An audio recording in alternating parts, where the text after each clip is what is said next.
Salam, selamat pagi anak-anak yang diberkati oleh Tuhan. Terlebih anak-anak kelas 6. Kita akan melakukan pembelajaran pada hari ini untuk anak kelas 6.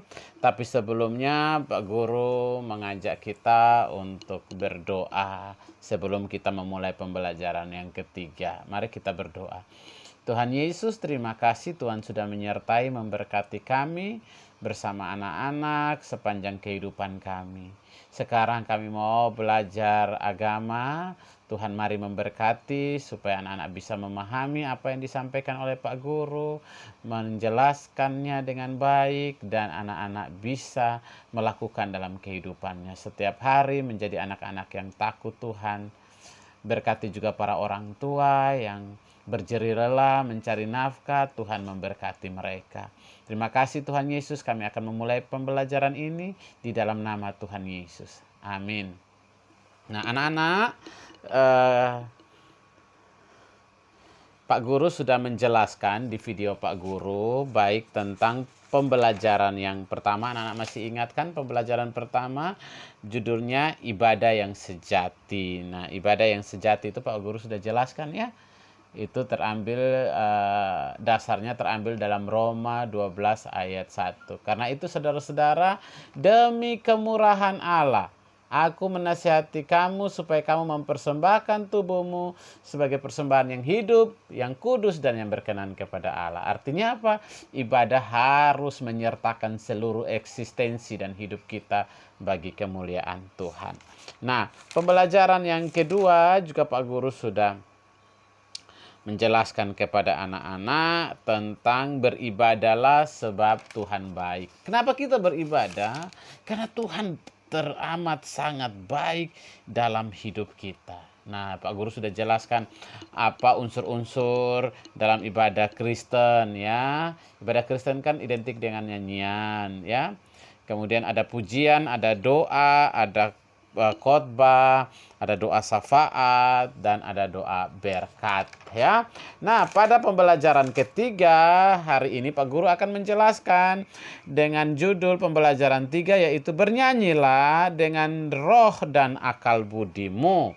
Nah, anak-anak sebagai nats pembimbing atau nats dasar kita dalam pembelajaran yang ketiga adalah terambil dari 1 Korintus pasal 14 ayat 15 sampai 19 ya. Anak-anak siap Alkitab, Pak Guru akan baca, anak-anak mendengar ya. 1 Korintus 14 ayat 15 sampai 19. Jadi apakah yang harus kuperbuat? Aku akan berdoa dengan rohku, tetapi aku akan berdoa juga dengan akal budiku. Aku akan bernyanyi dan memuji dengan rohku, tetapi aku akan menyanyi dan memuji juga dengan akal budiku. Sebab jika engkau mengucap syukur dengan rohmu saja, bagaimanakah orang yang biasa hadir sebagai pendengar dapat mengatakan amin atas ucapan syukurmu? Bukankah ia tidak tahu apa yang engkau katakan? Sebab sekalipun pengucapan syukurmu itu sangat baik, tetapi orang lain tidak dibangun olehnya. Aku mengucap syukur kepada Allah bahwa aku berkata-kata dengan bahasa roh lebih daripada kamu semua. Tetapi dalam pertemuan jemaat, aku lebih suka mengucapkan 5 kata yang dapat dimengerti untuk mengajar orang lain juga daripada beribu-ribu kata dengan bahasa roh. Nah, jadi anak-anak, demikian firman Tuhan yang sudah Pak Guru baca. Itu adalah nasihat dari Rasul Paulus kepada jemaat di Korintus tentang bagaimana mereka bernyanyi, beribadah dengan roh kepada Tuhan, menyembah Tuhan dalam roh, tetapi harus juga dengan akal budi. Nah, menyanyi adalah salah satu unsur ibadah umat Kristen yang tidak dapat diabaikan atau dilakukan secara sembarangan atau asal bunyi ya. Karena ibadah orang Kristen itu identik dengan pujian dan nyanyian, dan tidak boleh sembarang menyanyi sembarang yang tidak jelas asal bunyi. Harus menyanyi dalam ekspresi dan merupakan ungkapan syukur atau doa kita terhadap Tuhan. Karena lagu-lagu dalam ibadah itu ada lagu ucapan syukur, ada lagu pengakuan dosa, ada lagu pengagungan Tuhan, ada lagu yang mengakui kebesaran dan anugerah Tuhan. Karena itu lagu, nyanyian yang kita nyanyikan dalam ibadah adalah untuk menyenangkan hati Tuhan. Jadi tidak boleh sembarang menyanyi dalam ibadah. Nah, orang Kristen menyatakan iman, doa dan harapan melalui nyanyian. Dan melalui nyanyian pula lah orang Kristen mengekspresikan hati pikirannya tentang Allah dan karya Allah dalam hidupnya. Bersedih, orang Kristen pasti apa? Menyanyi, ya. Kalau senang, orang Kristen pasti menyanyi. Mengucap syukur, pasti menyanyi. Dalam keadaan duka, orang meninggal, juga orang Kristen menyanyi. Jadi orang Kristen itu mengekspresikan setiap isi hatinya kepada Tuhan lewat pujian. Nah, ada banyak ragam nyanyian orang Kristen yang dapat ditemui pada saat ini, ya. Nyanyian itu beragam dalam jenisnya, atau syair, atau liriknya. Ada genre lagunya, nadanya, ya. Nyanyian-nyanyian itu berbagai jenis. Nyanyian rohani Kristen dianggap sebagai wujud ekspresi iman umat Tuhan kepada Tuhan atas segala karya Tuhan yang luar biasa atas hidup kita, anak-anak Tuhan. Nah, kita harus bernyanyi juga dengan akal budi. Artinya kita harus mengerti syairnya. Menyanyi dengan akal budi itu kita tahu syairnya yang kita nyanyikan. Jangan kita menyanyi tapi kita tidak tahu artinya. Karena itu kita menyanyi, disebut menyanyi dengan akal budi, artinya mengerti. Kita menyanyi tapi kita mengerti makna syair lagu yang kita nyanyikan atau kita ucapkan. Nah, jika kita dapat menghayati sebuah nyanyian, maka emosi kita atau ekspresi kita akan mempengaruhi emosi dalam hati kita akan mempengaruhi ekspresi kita saat bernyanyi. Ya, seperti Roh Kudus, Kau hadir di sini. Roh Kudus, Ku mengasihimu. Nah, itu menyanyi tentang apa? Mengagungkan, memohon kehadiran Roh Kudus dalam hidup kita. Ekspresi kita juga harus betul-betul sebagai ungkapan kita memohon kehadiran Roh Kudus dalam hidup kita.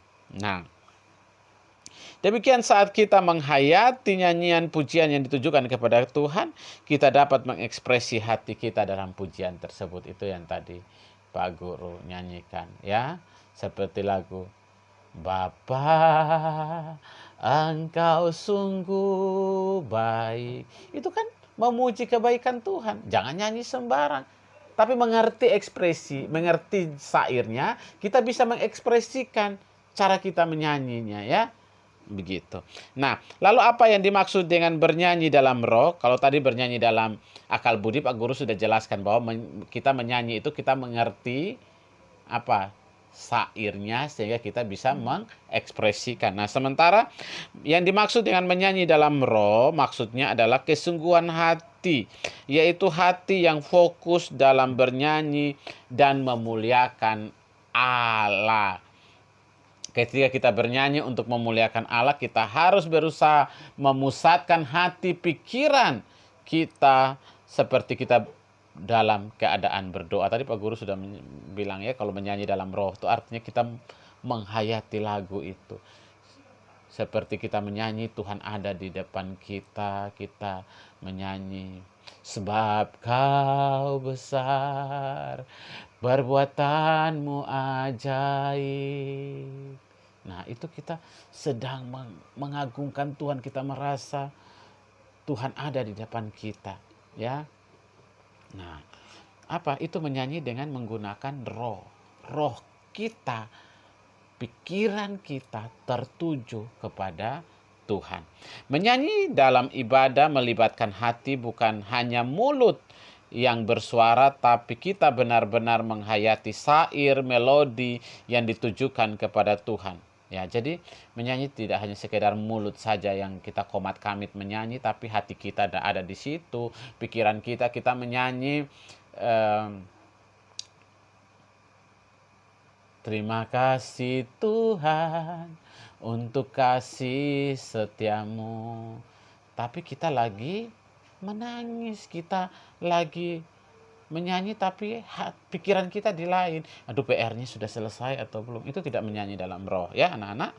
Nah, kalau kita menyanyi dalam roh artinya kita merasakan kehadiran Tuhan, kita mempersembahkan pujian ini bagi kemuliaan Tuhan, kita merasakan roh Tuhan hadir bersama dengan kita dan kita merasa ada kedekatan kita dengan Tuhan saat kita menyanyi. Tuhan mendengar, Tuhan tersenyum, Tuhan dimuliakan. Nah, dalam perjanjian lama suku Lewi ditetapkan sebagai pekerja di rumah Tuhan.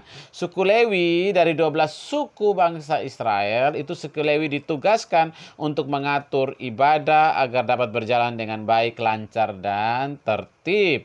Salah satu tugas suku Lewi adalah mempersembahkan pujian kepada Tuhan. Puji-pujian yang disampaikan suku Lewi menjadi bagian yang tak terpisahkan dari ibadah, bahkan menempati kedudukan khusus dalam ibadah. Jadi orang suku Lewi itu setiap kali ibadah mereka ada di bait Allah. Ya, mereka yang bertugas menyanyi. Selain mengatur jalannya semua ibadah bisa berjalan dengan baik, mereka bertugas untuk menyanyi dalam ibadah.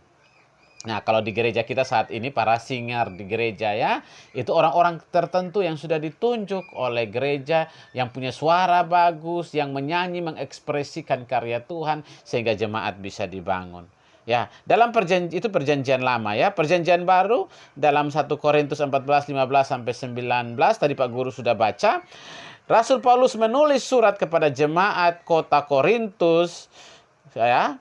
Kota Korintus adalah sebuah kota pelabuhan yang ramai yang berada di daerah Yunani. Di negara Yunani berpenduduk sekitar 600.000. Surat Paulus ini berisikan nasihat kepada jemaat di Korintus agar mengusahakan kebaikan-kebaikan dalam jemaat. Mereka diminta agar menolong, menghibur, mendorong, menguatkan mereka yang membutuhkan perhatian dan pelayanan. Sayangnya pada waktu itu jemaat Korintus hanya sibuk mementingkan dirinya sendiri dengan karunia-karunia seperti bahasa roh dan lain-lain. Mereka fokus di situ tapi mereka lupa untuk menolong, menghibur dan menguatkan mereka yang sedang susah. Nah, karena itu Rasul Paulus bilang kalau kita mau menyanyi, biarlah kita menyanyi dengan akal budi tetapi dengan roh juga supaya orang banyak dibangun. Kalau hanya bukan berarti Pak Guru bilang tidak boleh berbahasa roh ya. Tetapi kalau kita berbahasa roh kita hanya membangun diri kita sendiri. Tapi kalau kita menyanyi, ketika ada orang yang sedih mereka rasa terhibur, mereka ke gereja, mereka dengar pujian, mereka dihibur, mereka dibangunkan, mereka yang sakit merasa penyertaan Tuhan, mereka yang dalam kesusahan merasa Tuhan hadir menghibur mereka. Nah, anak-anak jemaat Korintus melebih-lebihkan karunia bahasa roh dalam ibadah minggu sehingga mereka mementingkan lebih dari karunia lain. Karena itu tadi Pak Guru bilang Rasul Paulus ingin supaya mereka fokus dalam ibadah. Terlebih pujian-pujian penyembahan, menyembah Tuhan, memuliakan Tuhan. Baik dengan akal mereka mengerti arti bait-bait dari lagu itu, tetapi mereka juga menyanyi dengan ekspresi yang pas sehingga jemaat dibangun dan jemaat dibawa untuk menghadap Tuhan. Paulus membicarakan tentang banyak hal tentang bahasa roh secara pribadi ditujukan kepada Tuhan. Paulus dia juga tahu bahasa roh tapi dia memilih untuk berbahasa roh itu dia dengan Tuhan, tetapi terlebih dia minta supaya jemaat menyanyi memuji Tuhan, lebih penting mengucap syukur kepada Tuhan. Bernyanyi dengan baik dalam ibadah adalah bernyanyi dengan menggunakan akal dan budi. Akal budi artinya tidak asal bunyi atau bersuara saja. Bernyanyi tidak jelas kata-katanya. Ya, tetapi harus mengerti kata-kata, mengerti maksud lagunya dan memahami tujuan lagu itu sehingga ketika dinyanyikan pujian itu mendapatkan kekuatan, ada kekuatan dalam pujian itu. Ada sesuatu yang ketika orang mendengar itu mereka merasa dihibur, dibangun, dikuatkan dari pujian itu. Itu artinya kita menyanyi dengan apa? Menyanyi dengan roh dan akal budi. Paulus menganggap bahwa nyanyian, pujian adalah ibadah yang penting dalam memuliakan Tuhan selain berbahasa roh.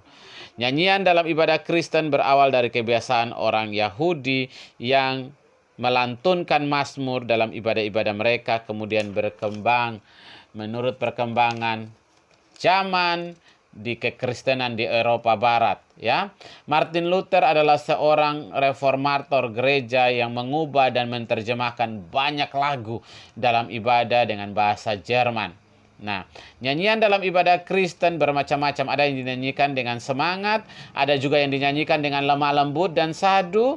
Ada nyanyian pujian yang berisi tentang pujian kepada Allah, ada nyanyian yang tentang doa, ya. Ada nyanyian tentang pertobatan. Inilah yang kupunya, hati sebagai hamba yang mau taat dan setia padamu Bapa. Itu lagu tentang apa?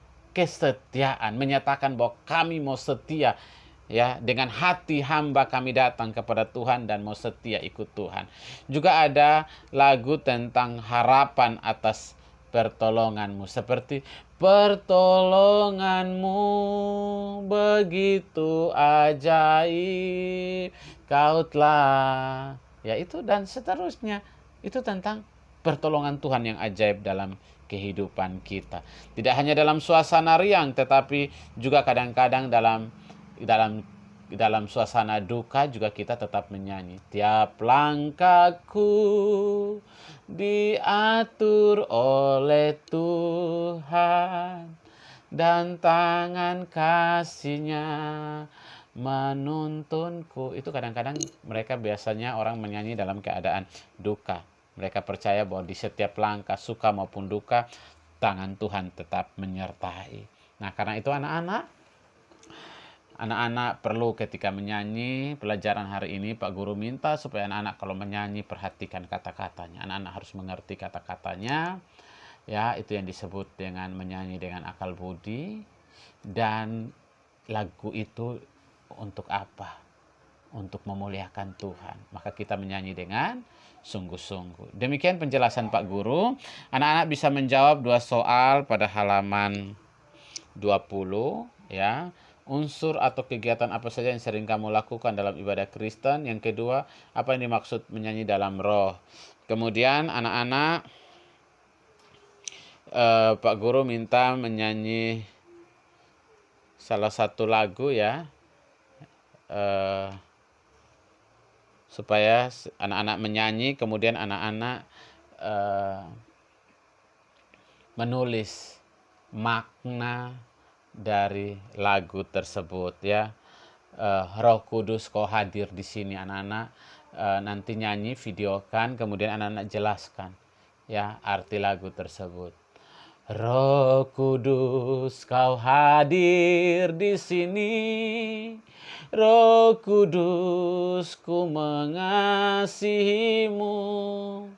Kau manis, kau lembut, kaulah penghiburku, penolongku, diutus Bapakku.